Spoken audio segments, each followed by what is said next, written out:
Hey, we're back at Retül headquarters, specialized headquarters in Morgan Hill, Aaron Post, superstar bike fitter. We're talking about how to get the saddle height right for you.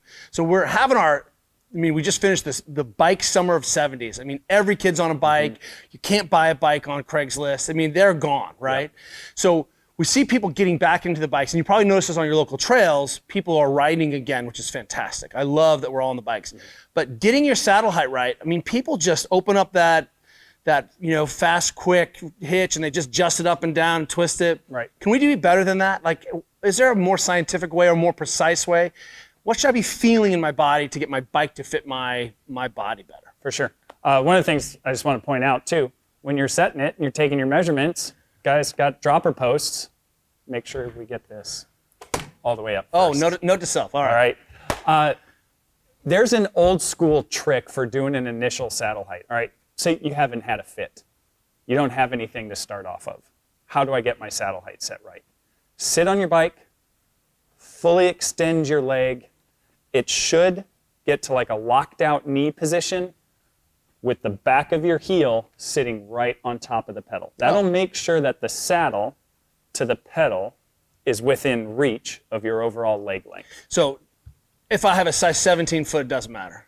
But as a general rule, this makes sure that I've got enough slack in the system that I'm going to fit. Okay. Right, because once then you do put your foot kind of more like in the middle or a little bit more on your toes and start pedaling, then you'll have a little bit of bend in your knee. You don't want to have to be fully extended while you're actually pedaling. Right. You want a little bit of a bend in your knee, somewhere around 35-ish degrees.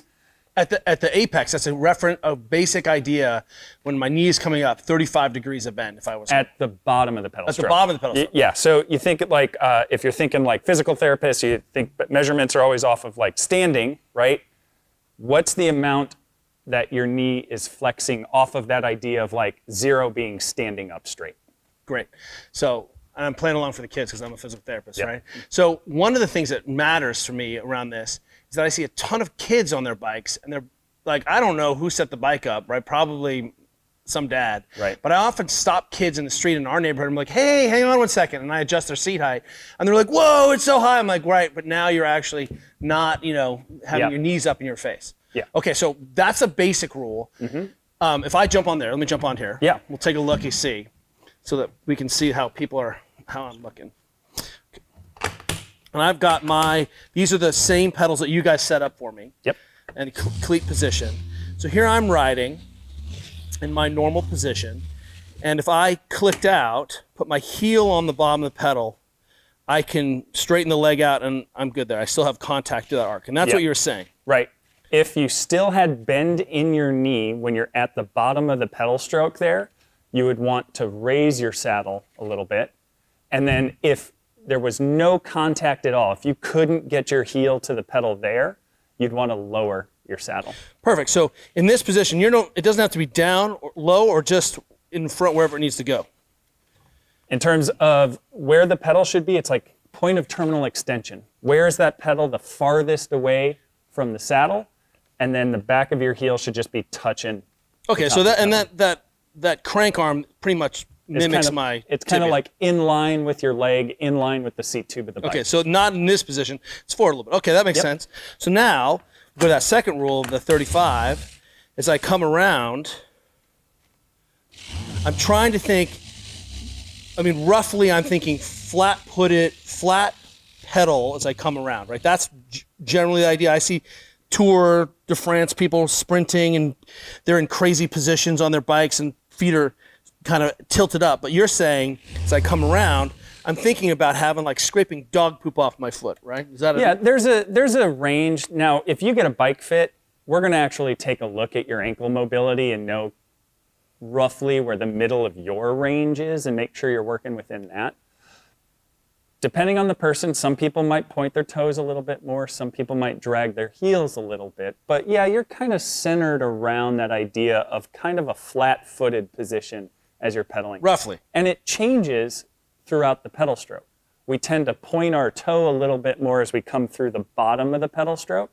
And then as we're getting our body ready to start engaging again over the top of the pedal stroke, we tend to drive our heels. Okay. So if I see little kids riding around like this with their heels down, what I think to myself is, hey, probably need to raise that seat up a little bit. Yeah. The kids are trying to put that slack somewhere. They're trying to create that length. And if I was being super fancy, we could measure this angle, and you're saying roughly about 35 degrees. Yep. Very nice. Now, that all makes sense based on my anthropometry. What about hip rock? Is that something I worry about or I'm thinking about? Or if I kind of follow this rule, my hips won't bounce back and forth.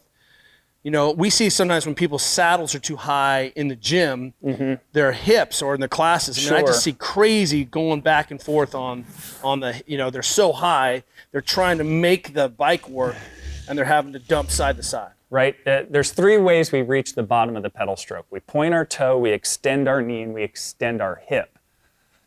Like you were saying, sometimes you're pointing your toe to try and get that reach, but also you can use your hip to try and create more reach if your saddle's too high. So that rider who's rocking back and forth, they might be overextending their knee, so they need to drop that hip off the side of the saddle to try and create more length to get through the bottom of the pedal stroke. Hips are always going to move.